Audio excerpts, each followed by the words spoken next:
Hello, this is Åsa for the Crafty Maven Getaway. I'm with you today with a video for the Free Flow Wednesday, and I will be using this dandelion photo for a 12 by 12 layout.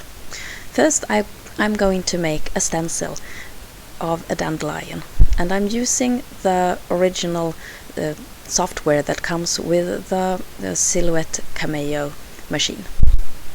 I'm starting with a picture from freepik.com, which is a place on the internet where you can find images that are free to use if you only state where you got them.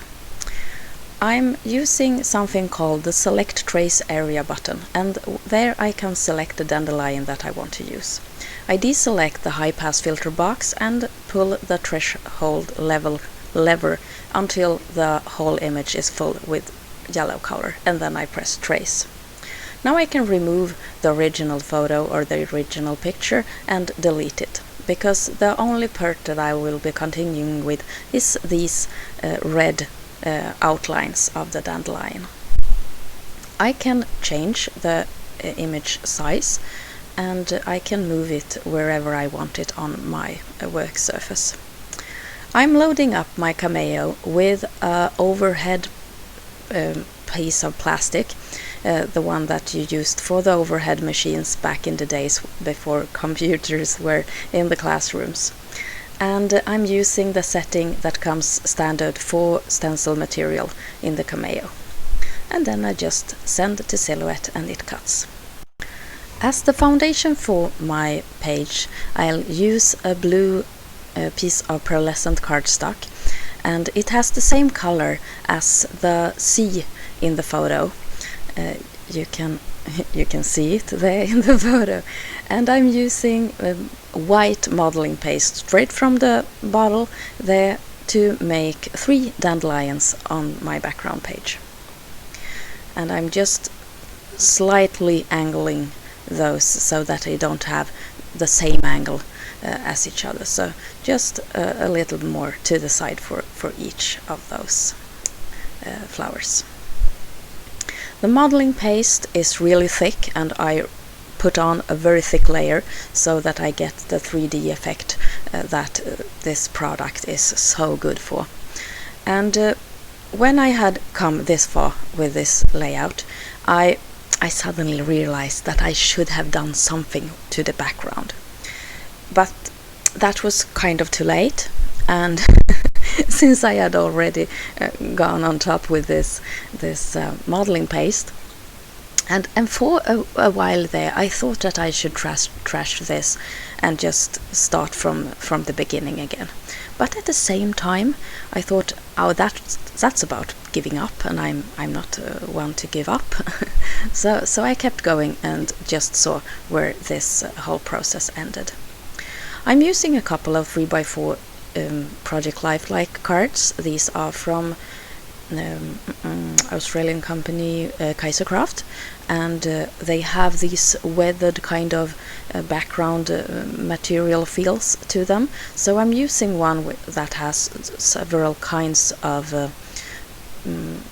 wooden painted like boards on the edge, and I'm going to use others with corrugated kind of plates for a larger background. First I thought that I would be keeping that title there, but I decided to just put my photo on top of it. I'm using 2 cards so that I get a matte behind the whole photo. This photo was taken earlier this summer on the side of the northern city mountain here in this town where I live, and there is a walking path up the mountain. There are stairs, so it's easy to get up there, and the view is totally amazing, but it's a bit hard on your heart. So it's great exercise, but because it's very steep, and it's only stairs and paths that are all upwards all the time. But when you get to the top, you have the most amazing view. And I when I got there, there were dandelions just growing on the rock surface there, and I think that there's something very inspirational with dandelions. They seem to grow in any place, just with no soil or no good conditions at all. They grow everywhere, and even though I don't like them when I have them in the lawn, I think they are very inspirational. And together with a couple of other things, dandelions have been kind of something that I've been drawing inspiration from this spring and summer. The background wasn't any prepped in any way. I hadn't prepared it with gesso or anything, and I kind of regretted that, but I wanted to continue, so I colored up some gesso with mist. I used Color Shine from Heidi Swap and some dilution, and both are in black. And perhaps the Heidi Swap one, it was dark blue, but it turned out a bit like purple, or just towards the lilac kind of color, but in a way that went pretty well with the rock that you see in the photo. So I just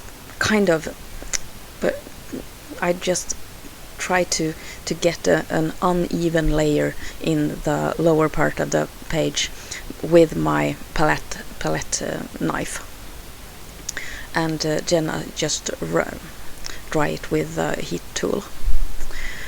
At this point, I really thought that this page was going in the trash bin because I didn't feel that it had just the thing that I wanted. So when I started spraying, it was just like playing. I thought, let's make a mess. I won't keep this anyway. But then something happened.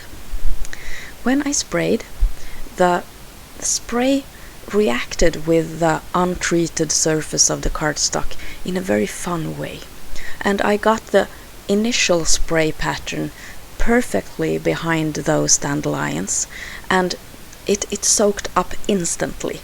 And on the gesso I could rub the spray towards which end I wanted it, and I did so with a baby wipe, and tried to make it blend into the rock surface I had there on the photo. And I started to like this page because the spray made something really special with this, and I decided to keep it, and I even decided to make this my first page for the Crafty Mavens, for the Crafty Maven Getaway. I got a small piece of that corrugated plate left, and I decided to use that as a corner treatment in the upper left corner to kind of pull some weight towards that side. And the photo will be on the lower part of the page, covering up a lot of that messy kind of painted rock going on there. But it's just a shadow, and I think it will become a really nice foundation for this photo block. Since I have been using gesso, I know that my liquid adhesive and my score tape won't hold this photo block, so I am going straight to the hot glue, and I'm putting some 3D dots behind the upper part of the photo so that it creates a little bit more of a shadow effect when you look at the layout up close. And this is something that I really like at this stage in the process, that I have this contrast and the messy kind of rough feel to both the pattern paper and also the background piece that's framing the photo. I cut off 1.5 centimeters of the upper side and the side of each side, so that I can mount this whole piece onto a white piece of cardstock. And that frame also helps to lift the whole layout and also bring some of the light white into the color scheme. I have bright white already in the notebook border on top of the photo, and the dandelions are pretty much white, and I thought that this white border complemented that very nicely. I'm trying to rub off some of the spray from the modeling paste, and I succeeded in some places, but as a whole thing, it worked out really well. The modeling paste didn't soak up a lot of the spray anyway. Now I wanted to make some kind of title for this page, and I thought of Dandelion. English isn't my first language. I'm Swedish, and the Swedish word for these flowers is not very nice.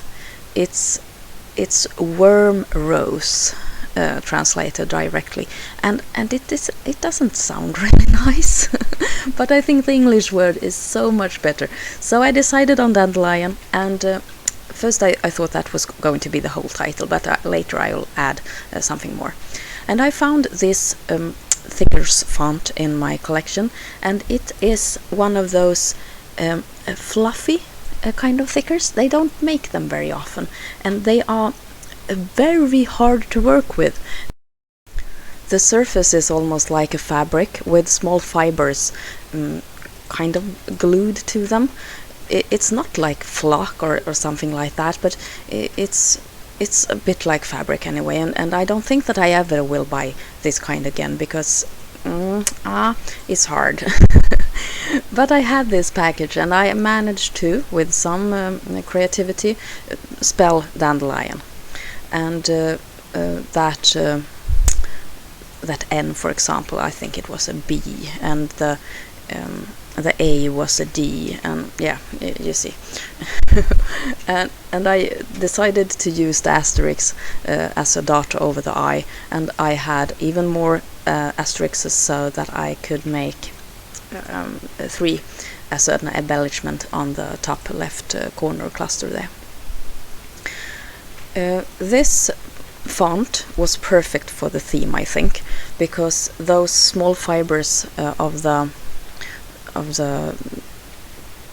kind of the fabric reminded me very much of dandelion seeds and the small umbrellas that the seed fly with, and that's perfect for this page. When I had written Dandelion, I realized that I had letters to spell power. So the title for this page will be Dandelion Power, because I think that's something really inspirational. It's not a pretty flower that you put in a bouquet on a dinner table in a vase, but it's got power, and I think it's very inspirational. So Dandelion Power will be the title for this page. I used some dots from leftover I's and G's and made small dandelion dots on a couple of places on the layout. This certainly became a layout of contrasts. The sunshiny photo of these bright yellow flowers on the rock surface that's so hard and so cold and like rough, and overlooking the beautiful view of the town, and then also the roughness from the mixed media background with the papers that look like metal, corrugated metal, and then the fluffiness of the dandelion balls with the seeds and the softness of the fluffy font. Yeah, contrasts and free-flowing. Thank you so much for watching. This is Åsa for the Crafty Maven Getaway. Thank you. thank you for watching. Bye bye, take care.